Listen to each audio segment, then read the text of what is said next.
What it do, Dream Team? It's your boy D Neal back with another reaction video, guys. Here we are with differences between living in the US versus the UK. Before we dive into these differences, dive into that subscribe button, ring notification bell, give the video a thumbs up so it gets suggested. Social media, Patreon, all up top. You want to subscribe to any of it, put all the links in the description. All you gotta do is hit the link, follow me, talk to me, human. I talk back. You guys got a favorite video suggestion, you can subscribe to Patreon or drop it in the comment section. What we got? So I grew up in New York and I went to university down in Virginia. And there's quite a few differences between living in the US and living in the UK, specifically London. First of all, the language can be very different. There's a saying here that we're two nations divided by a common language, which kind of describes how it is. So living here for over 3 years now, I've gotten pretty good with knowing all of the language differences. But when I meet people from Northern England, there are some things that they say I just have no idea what they're talking about. I'm gonna do a video on language differences. Make sure you subscribe to my channel so you don't miss that. Probably the most interesting example of what I went through when I first moved here is that the English call underwear pants. So I kept saying pants when I meant trousers, and people thought I meant underwear, and I was talking about my underwear, and it was a little uncomfortable. If you've been to England, underwear pants, but then they wouldn't be underwear if they're pants, but trousers. I just feel like pants is a great name for pants. They're pants, and then underwear, what you wear under the pants. Why we call it underwear? You feel me? You feel me, Donkey? But I can definitely understand that we're definitely divided by common language. Oh shoot! What is going on?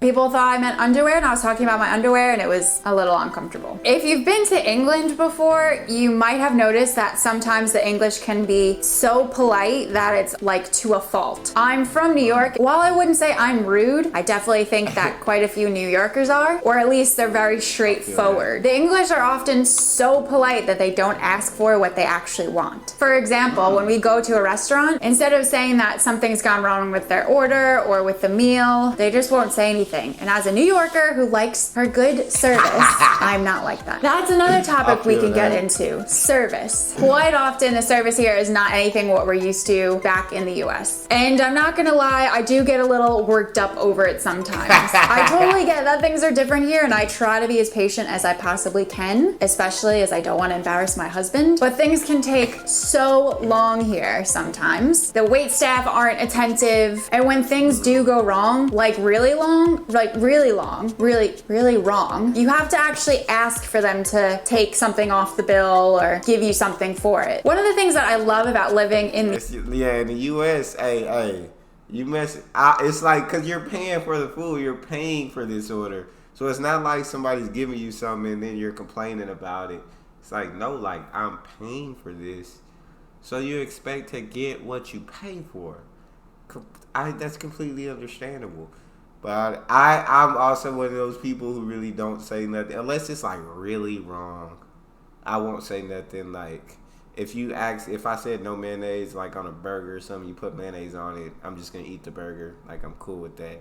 But it was just like a completely different order, then I'll say something. But other than that, I also understand people who want what they paid for. So if they got it wrong and you wanted it a certain way, well, you pay for it, so take something off the bill or give you something for it. One of the things that I love about living in the UK over the US is that we have a much better work-life balance here. Like, much better. For example, by law, employees in the UK have to be given 20 days of holiday a year. It's the law. They have to give it to them. In the US, the last time I checked, there is no minimum for how many days a company has to give an employee for holiday, vacation days. All of my British friends here cannot believe that it's standard for employees to get only 10 days of vacation days back in the US. Here, you're also expected to take that holiday. Some companies won't let it roll over to the next year or won't give you the money for it because they want people to actually take those days off and rest. Whereas in the US, I saw a statistic the other day, it's like something like 70% of people in the US don't even take all of their holiday time. That's insane. A really big difference that we have here in the UK over the US. I think it's because in the US, I feel like